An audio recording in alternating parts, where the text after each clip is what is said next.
جو عالمین کا پروردگار ہے، رب العالمین ہے۔ خداوند عالم کے اس رب لفظ میں اتنی لطف، محبت، عطوفت، انسیت، ربوبیت پائی جاتی ہے کہ انبیاء کرام نے قرآن مجید میں جو انبیاء کرام کی دعاؤں کے لیے جو جملے ملتے ہیں اس میں زیادہ تر ہمارے انبیاء نے لفظ رب کو استعمال کیا ہے۔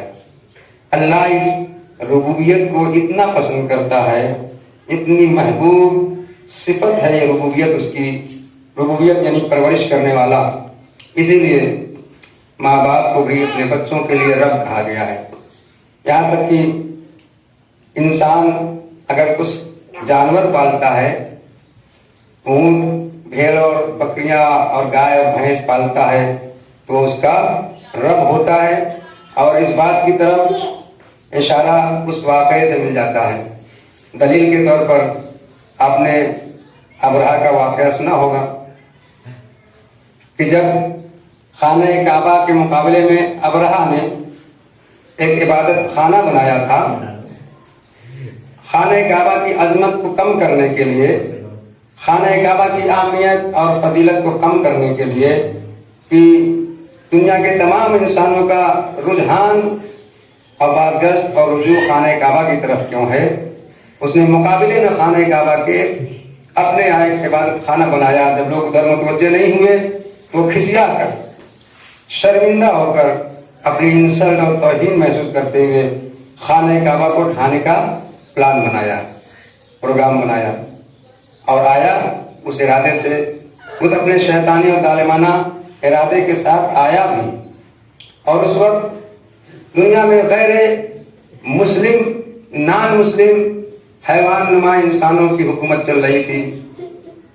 کوئی نبی اس وقت نہیں تھا، نبی کے وجود سے، رسول کے وجود سے دنیا خالی تھی۔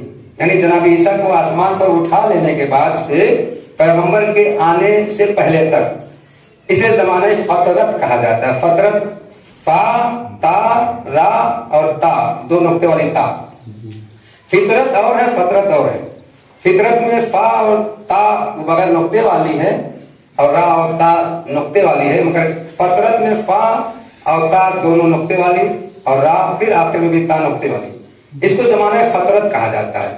یعنی یہ وہ زمانہ تھا کہ جس زمانے میں جناب عیسیٰ موجود تو تھے مگر آسمان پہ تھے، یعنی اس روئے زمین پر کوئی نبی یا رسول نہیں پایا جاتا تھا، اس لیے اسے زمانہ فطرت کہا جاتا ہے۔ لوگ دین حنیف یعنی دین حضرت ابراہیم پر عمل کر رہے تھے، مگر اس کے باوجود اس ایسے زمانے میں بھی کہ کوئی روئے زمین پر نبی رسول نہیں تھا، ایسے زمانے میں بھی کچھ لوگ اللہ والے تھے، موحد تھے، اللہ کی الوہیت، اس کی ربوبیت، اس کی وحدانیت کا اقرار اور اعتراف کرتے تھے۔ یہ اور بات ہے کہ ظاہر نہیں کر پاتے تھے۔ ہمارے امام معصومین کے زمانے بھی ایسے گزرے ہیں کہ اپنے چاہنے والوں کو، ایسے ایسے زمانے گزرے ہیں کہ اپنے چاہنے والوں کو منع کرتے تھے، اے ہمارے چاہنے والوں، ظلم و ستم، ظالم و جابر، بے انصاف، غاصبین، حکام کا دور دورہ ہے، ہمیں سلام نہ کرو، نہ پہچان لیے جاؤ گے کہ ہمارے چاہنے والے ہو۔ سلام سے بھی تو پہچان ہو جاتی ہے نا، یہ فلاں کا چاہنے والا ہے۔ ایسے ایسے زمانے گزرے ہیں دنیا والوں کے اوپر۔ تو اس زمانے میں جب ابرہہ آیا لشکر لے کر، تو اس میں جناب عبد المطلب یعنی رسول خدا کے دادا کا، جناب عبداللہ پدر بزرگوار تھے اور جناب عبد المطلب دادا تھے۔ جناب رسول خدا کا اونٹ اس کے سپاہی پکڑ لے گئے، تو جب جناب عبد المطلب اپنا اونٹ لینے گئے ہیں تو وہ ہنسا، ابرہہ مسکرایا اور کہتا ہے، تان تشمیع کرتے ہوئے، تنگ کرتے ہوئے کہتا ہے کہ آپ، بڑے افسوس کی بات ہے، میں آپ کے عبادت خانے کو ڈھانے کے لیے اتنا بڑا لشکر، ہاتھیوں کا لشکر لے کے آیا ہوں، ہاتھیوں کا لشکر لے کے آیا تھا، اور بجائے اس کہ آپ مجھ سے خوشامد کریے، التماس کریے، التجا کریے کہ آپ واپس چلے جائیے، آپ ایسا کام نہ کریے، آپ کو خانہ کعبہ کی فکر نہیں ہے، آپ کو اپنے اتنے بڑے عبادت خانے کی فکر نہیں ہے، آپ کو اپنے اونٹ کی فکر ہے۔ تو جناب عبد المطلب نے، اس با ایمان دادا نے، اسی لیے ایک حدیث و روایات میں آیا ہے ایک نہیں بلکہ متعدد احادیث روایات معتبر میں آیا کہ کوئی نبی یا رسول یا امام اور پیشوا رہبر اس کے آباء و اجداد میں کوئی کافر و مشرک اور غیر مومن نہیں گزرا ہے، غیر مسلم نہیں گزرا ہے.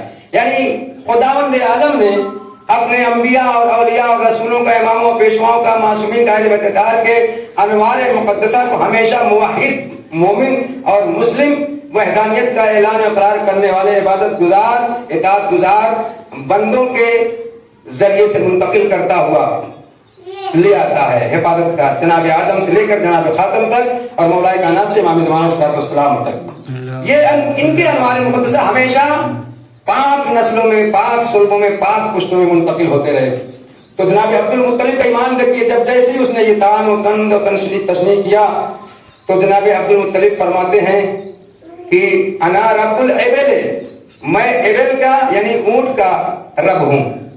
ہم کو رب کے اوپر تھوڑی سی بات اور آج کچھ اخلاقی گفتگو، خاص طور سے خواتین اور اہل و عیال کے سلسلے میں حقوق کی رعایت کیسے کی جائے اور کیسے انہیں دیندار بنایا جائے، کیسے ان کی عزت و احترام کیا جائے. لہذا خواتین خاص طور سے ہمارے آج کے اس خطبے کو سنیں.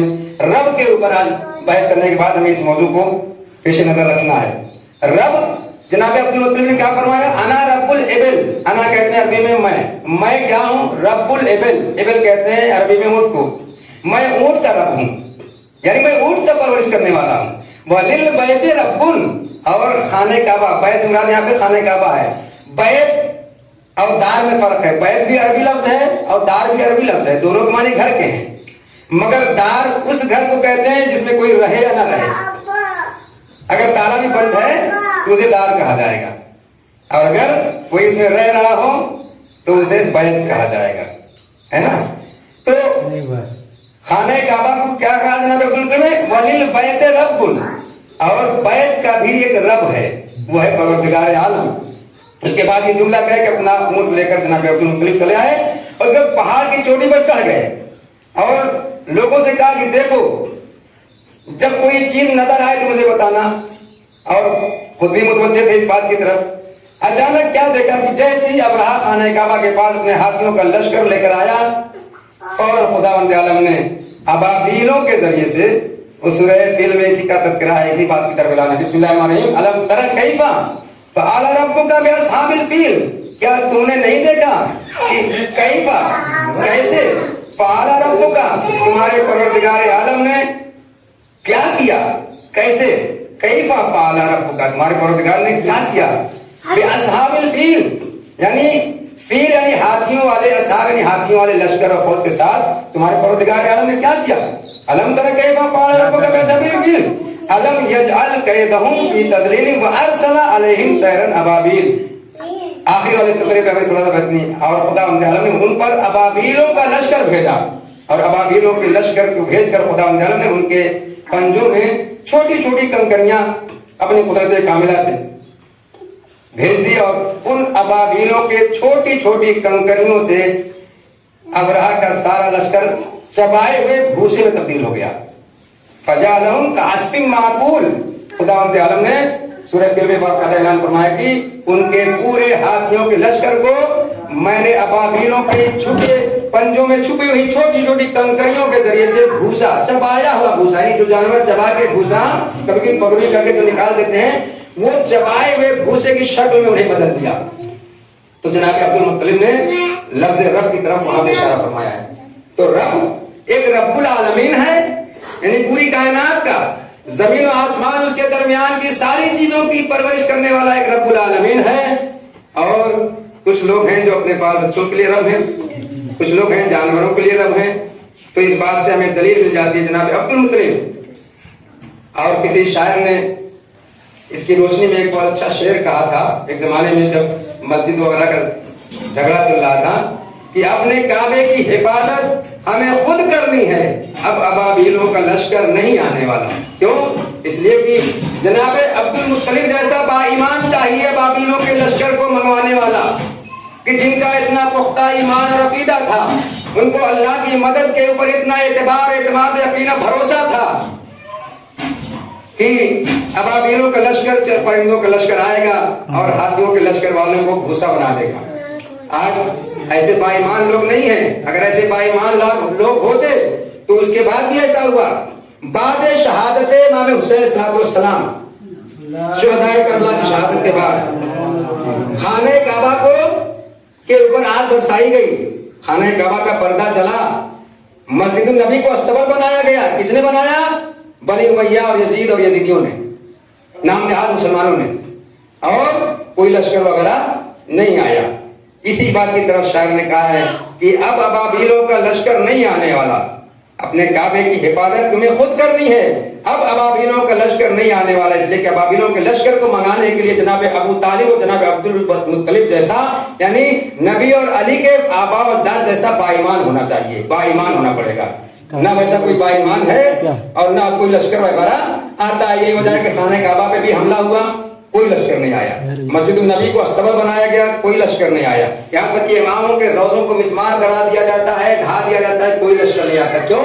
اس لیے کہ اب انسان نما درندوں کے چہرے سے اللہ کو نقاب بھی اٹھا لی ہے کہ دیکھو تمہارے انسانوں کے درمیان, تمہارے اپنوں کے درمیان خانہ کعبہ کے دشمن کتنے ہیں, مسجد کے دشمن کتنے ہیں, مسجدوں کا بارجہ توڑوانے والے مسجدوں کے دشمن کتنے ہیں, مسجدوں میں حملہ کرنے والے مسجدوں کے دشمن کتنے ہیں, مسجد کا سامان چرانے والے مسجدوں کے دشمن کتنے ہیں.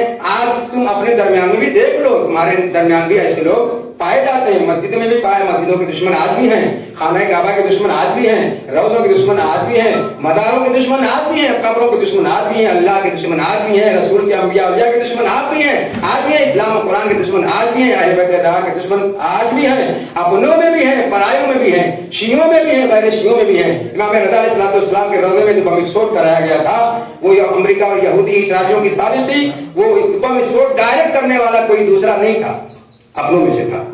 چاہتے تو امام موجودہ دکھا کے اس بم کو خونسا کر دیتے, پھٹتا ہی نہیں. مگر ہر جگہ موجودہ نہیں دکھایا جاتا تاکہ اپنے اور پرائے, حقیقی مسلم, حقیقی شیعہ, حقیقی انسان, حقیقی آدمی, حقیقی انسانیت والے اور آدمیت والے کی پہچان ہو سکے. بسم اللہ الرحمن الرحیم. اللہ و ملائکتہ یصلون علی النبی یا ایھا الذین آمنوا صلوا علیہ وسلموا تسلیما. بسم اللہ الرحمن الرحیم. اذا زلزلت الارض زلزالها وأخرجت الارض اثقالها وقال الانسان ما لها يومئذ تحدث اخبارها بأن ربك اوحى لها. آخری جملہ اس کے اوپر اس خطبے میں اشارہ کیا گیا. فَمَن يَعْمَلْ مِثْقَالَ ذَرَّةٍ خَيْرًا يَرَهُ وَمَن يَعْمَلْ مِثْقَالَ ذَرَّةٍ شَرًّا يَرَهُ. سورہ زلزال, سورہ زلزال کی یہ آخری آیت ہے.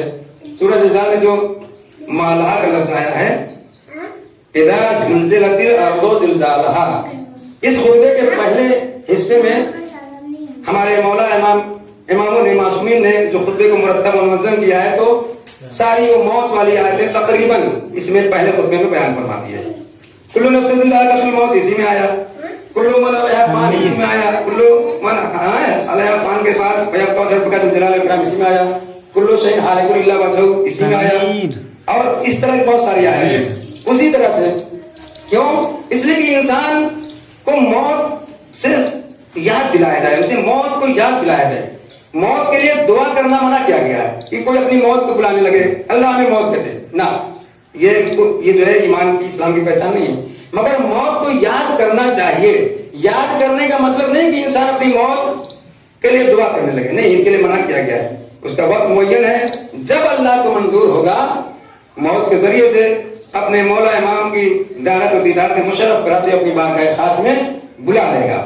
ہمیں موت کے لیے دعا کرنے کے لیے منع کیا گیا, مگر یاد کرنے کا حکم. یہ آیتیں ہمیں موت کو یاد دلاتی ہیں. اسی لیے نماز جمعہ کے پہلے خطبے میں بہت ساری موت کو یاد دلانے والی آیتوں کو ہمارے مولا معصومین اماموں نے جو خطبہ مرتب کیا ہے اس میں ذکر فرما دیا ہے. اور یہ قرآنی آیت اذا زلزلت الارض زلزالها, اس دن کو یاد کیا جائے جس دن زمین کو جھٹکے دیے جائیں گے, یعنی زلزلے آئیں گے.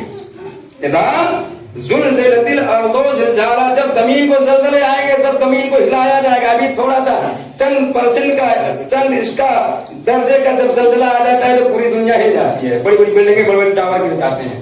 اور جب ایسا زلزلہ آئے گا کہ جب پوری دنیا کی زمین کو ہلایا جائے گا حکم خدا سے, اذا زلزلت الارض زلزالها, تو کیا ہوگا؟ وقال الانسان ما لها, ایک انسان کہے گا اس زمین کو کیا ہو گیا ہے. کچھ کچھ آیتوں کو اس پہ پیش کرنا ہے. وہ کہنے والا کون ہوگا پتا ہے؟ ہمارے 12 امام کی شامل ہے صلوات محمد علیہ. لیکن انسان ہوگا, انسان بما ہوا انسان, یعنی انسانیت رکھنے والا, آدمیت رکھنے والا, شرافت رکھنے والا, امامت اور خلافت اور ولایت کا مالک اللہ کے قدرت کاملہ سے کہے گا اے زمین تجھے کیا ہو گیا ہے؟ تو زلزلے آنے لگیں گے. اذا زلزلت الارض زلزالها واخرجت الارض اثقالها, اور زمین اپنے اندر کے چھپے ہوئے خزانوں کو نکال پھینکے گی. یعنی زمین کے اندر جو خزانے چھپے ہوئے ہیں, جو سونے اور چاندی چھپے ہوئے ہیں, جو ہیرے جواہرات چھپے ہوئے ہیں, زمین خود اگل اگل کے پھینکنے لگے گی. اب کوئی لینے والا نہیں رہے گا. جس کے پیچھے آج دنیا جان دیتی ہے, ہیرے جواہرات سونے چاندی کے درہم و دینار کے سکوں کے لیے آج دنیا جان دیتی ہے, ایک دوسرے کا قتل کرتی ہے, مرڈر کرتی ہے, غصب کرتی ہے, ظلم و فساد کرتی ہے, فتنہ و فساد کرتی ہے کہ سب ہمیں مل جائے. ایک وقت ایسا آئے گا اذا زلزلت الارض زلزالها واخرجت الارض اثقالها, زمین اپنے خزانوں کو یعنی اپنے بوجھ کو نکال کے باہر پھینک دے گی. اثقال مراد وہ سونے چاندی درہم و دینار اور ہیرے جواہرات جو زمین کے اندر چھپے ہوئے ہیں, بوجھ ہیں, اس بوجھ کو زمین اگل دے گی, نگل دے گی. اس کے بعد ایک کہنے والا کہے گا وقال الانسان ما لها, اے زمین تجھے کیا ہو گیا ہے؟ وہ کون ہوگا کہنے والا؟ انسان کہے گا نا. کوئی ملائکہ فرشتوں کی فوج اللہ نہیں بھیجے گا جو کہے گا, یا کوئی جو دنیا سے بلایا جا چکا ہے وہ نہیں, وہی جو دنیا میں موجود ہے, زندہ ہے مگر پردے میں ہے, وہی آئے گا اور زمین سے کہے گا. ابو تراب کا بیٹا آئے گا, ابو تراب کا فرزند آئے گا. ابو تراب لقب مولا کائنات کا ہے, انہی کے فرزندوں میں سے تو ہمارے امام ہیں 12 امام, امام مہدی علیہ السلام. وہ فرمائیں گے اے زمین تجھے کیا ہو گیا؟ قال سلمانا. اس کے بعد پھر یہ آخری فقرہ فمن یعمل مثقال ذرۃ خیرا یرہ, اے انسانوں اگر ذرہ برابر بھی نیکی کی ہے وہ بھی قیامت کے دن تمہیں دیکھنا پڑے گا, سکھایا جائے گا. ومن یعمل مثقال ذرۃ شرا یرہ, اور اگر ذرہ برابر تم نے بدی کی ہے تو وہ بھی تمہیں دکھایا جائے گا اور تم دیکھو گے اسے. لذا ہمیں دونوں چیز دکھائی جائے گی. خوش نصیب ہے وہ انسان, خوش نصیب ہے وہ عورت, خوش نصیب ہے وہ مرد, خوش نصیب ہے وہ لڑکا, خوش نصیب ہے وہ عورت, خوش نصیب ہے وہ لڑکی, خوش نصیب ہے وہ آدمی, وہ انسان کہ جو اپنی نیکیوں کو دیکھے گا, نیکیاں کی ہوگی اسے دیکھے گا. بدبخت ترین ہے وہ, بد نصیب ہے وہ, بدبخت ہے وہ مرد, بدبخت اور بد نصیب و بد قسمت ہے وہ عورت, بدبخت اور بد نصیب و بد قسمت ہے وہ لڑکا, بدبخت و بد نصیب و بد قسمت ہے وہ لڑکی کہ جو اپنی برائیوں کو دیکھے گی. آج سب سے زیادہ برائی جو پائی جا رہی ہے, ہمارے اپنوں کے درمیان ایک دوسرے کے مراتب کا خیال نہیں رکھا جا رہا ہے. اولادیں ماں باپ کا خیال بہت کم کر پا رہی ہیں. اولادیں, بچے, بچیاں, بیٹے ہیں, بیٹیاں ہیں, اسی کے خون سے, اسی کے نطفے سے پیدا ہوئے, اسی کے شکم میں پرورش پائی, اسی کے پیٹ میں پرورش پائی, اور آج جب بڑے ہو گئے اور انہی ماں باپ کے ذریعے سے پرورش پا کے, چاہے جیسے بھی پرورش, چاہے بھیک مانگ میں پرورش کی ہو, چاہے خود زحمت اور محنت اور مشقت کر کے بھوکے رہ کے ان کو کھلا پلا کے پال پوس کے بڑا کر کے پرورش کر کے اس منزل تک پہنچایا کہ آج کمانے کے لائق ہو گئے, آج پڑھنے لکھنے کے لائق ہو گئے, آج نوکری اور سروس کے لائق ہو گئے, آج امریکہ, London, Europe, Japan, Iran, Iraq, Brunei, سعودیہ, Dubai, Kuwait, Malaysia, Singapore, Bombay, Delhi, Calcutta, Lucknow جانے کے لائق ہو گئے, بس اور ٹرینوں کا سفر کرنے کے لائق ہو گئے, بائک چلانے کے لائق ہو گئے, 4 ویلر چلانے کے لائق ہو گئے, اپنے قدموں پہ چلنے کے لائق ہو گئے, کمانے کے لائق ہو گئے. تو آج ماں باپ کی قدر کرنے کے بجائے, ماں باپ کی عزت و احترام کرنے کے بجائے ماں باپ کی ناقدری کی جاتی ہے, ماں باپ کا احترام نہیں کیا جاتا. بعض اوقات یہ ناقدریاں, یہ بدتمیزیاں, یہ توہین و ذلت و رسوائی کبھی ماں کرواتی ہے باپ کے ساتھ, ددیال والوں کے ساتھ, کبھی باپ کرواتا ہے ماں کے ساتھ, کبھی باپ کرواتا ہے ننیال والوں کے ساتھ, کبھی ددیال والے نفرت و دشمنی کا بیج بوتے ہیں ددیال والوں کے خلاف, کبھی ددیال والے نفرت و دشمنی کا بیج بوتے ہیں ننیال والوں کے خلاف.